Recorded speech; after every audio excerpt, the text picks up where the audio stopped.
Get ready. English high speed, 150 words per minute. Trial dictation. Get ready.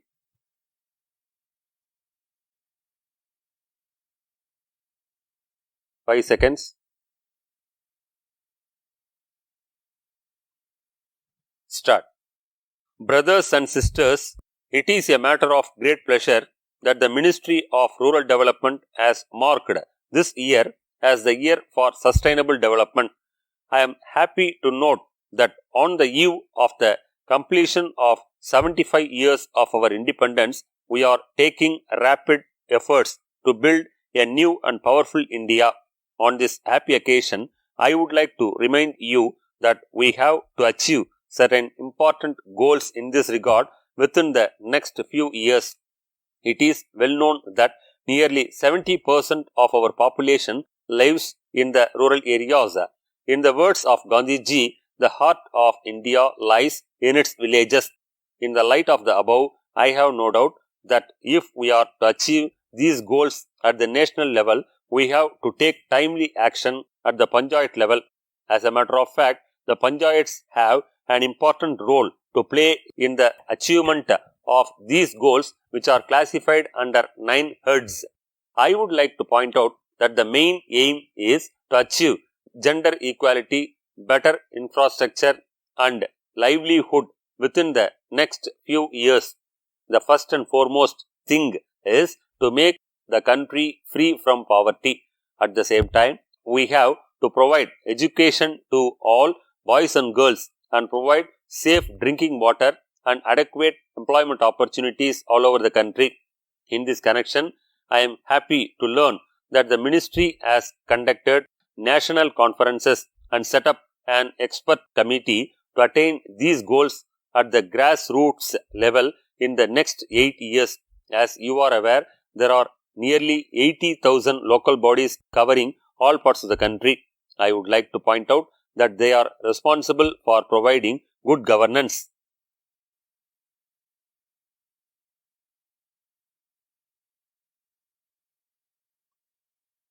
Get ready. English high speed, 150 words per minute. First paper. The passage will be dictated at the rate of 150 words per minute. As soon as the dictation is over, the candidate should be transcribed it into longhand verbatim. 10 marks are reserved for your shortened performance. Your handwriting during transcription should be legible and sufficient space should be left between lines. Get ready. Code number of the question paper 1028. Code number of the question paper 1028. Get ready.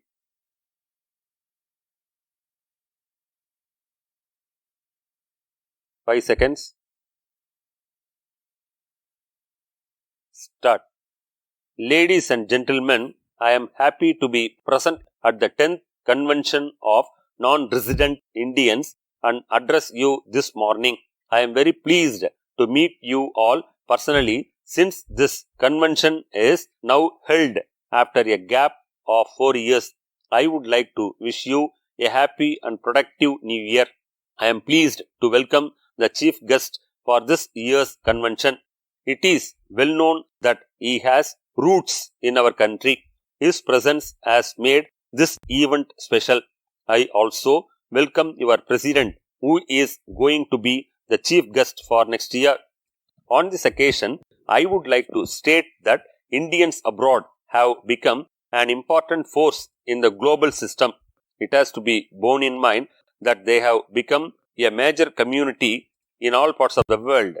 It may not be out of place if I say that they have shown great dedication and hard work. With these qualities, they have achieved excellence in all walks of life. I would like to place on record that your achievements give us immense pride. In this connection, I would like to state that this year's awards reflect the government's recognition of Indians abroad for their contribution to society. These awards are significant as they show our appreciation of your efforts to make India proud.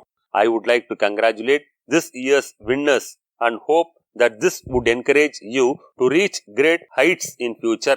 Over the last 2 decades, this convention has enabled engagement between the people of India and the Indians living abroad. As you are aware, this convention is held on the 9th of January every year to mark the return of Gandhiji from Africa. This day also marks the contribution of the overseas Indian community towards the country's development. Ladies and gentlemen, as you are aware, the nation is celebrating the completion of 75 years of independence. These celebrations are dedicated to those who have played a key role in our progress.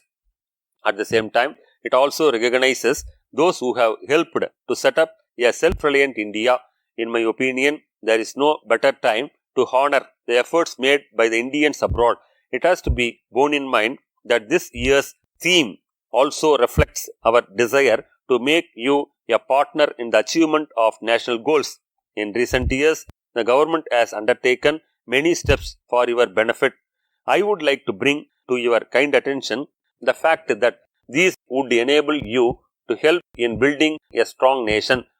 On this occasion, I would also like to bring to your notice the fact that the online services for Indians living abroad have been improved. At the same time, for overseas citizens, the visa has now been made lifelong. I would like to assure you that we are taking steps to enable safe migration of our youth to other countries for employment. In the same manner, efforts have been made to redress their problems online. I hope and trust that these efforts would be useful for Indian nationals outside, especially women and workers. On this occasion, I would also like to recall the steps taken by the government to bring Indians back safely during the recent war in Europe. Brothers and sisters, I would like to point out that we are facing tough times now. Due to certain developments in other parts of the world, we have seen crisis in the health and economic sectors. Despite the fact that we faced a lot of challenges, our country has held its position high among the nations of the world. I would like to state that this can be seen in our relations with the major countries of the world. I am glad to say that this year our country has been given the presidency of the group of 20 nations. I find that this is a great chance to enable just and equal growth in all parts of the world. In the next few years, India is to march on the journey of hard work and sacrifice. I would like to assure you that we would be world leaders in the years to come. I would like to see that each one of you present here should make your contribution in this regard so that we grow as early as possible. With these words, I would like to conclude my speech thanking you all once again for this opportunity.